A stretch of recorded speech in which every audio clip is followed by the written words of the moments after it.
imagine two of the world's most powerful leaders sitting in a room, making a historic deal that could change the fate of a nation. For President Trump, this has long been the ultimate goal of foreign policy, and pulling off a ceasefire in Ukraine with Russian President Vladimir Putin would be the crowning jewel of his diplomatic efforts. But here's where it gets complicated. Despite the allure of a groundbreaking agreement, the reality is that such a deal remains a long shot.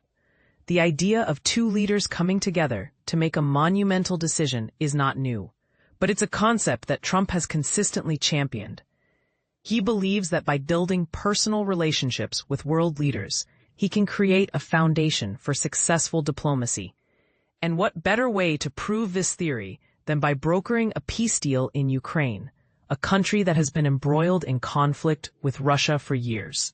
But as enticing as this prospect may be, it's crucial to acknowledge the complexity of the situation. Ukraine and Russia have a long and tumultuous history with deep-seated tensions that cannot be easily resolved. Moreover, Putin's interests in Ukraine are multifaceted, and it's unclear whether he would be willing to make significant concessions. And this is the part most people miss.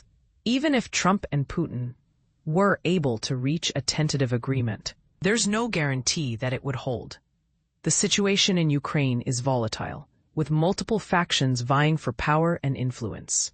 A ceasefire would require a level of cooperation and trust that is difficult to achieve, especially given the history of broken promises and failed agreements. So, what does this mean for the future of Ukraine? Can Trump and Putin really make a deal that would bring peace to the region? Or is this just a pipe dream? A quixotic pursuit of a goal that is ultimately unattainable? These are questions that only time will answer. But one thing is certain. The fate of Ukraine hangs in the balance, and the world is watching with bated breath. Now it's your turn. Do you think Trump and Putin can make a deal that would bring peace to Ukraine? Or is this just a recipe for disaster? Share your thoughts in the comments below.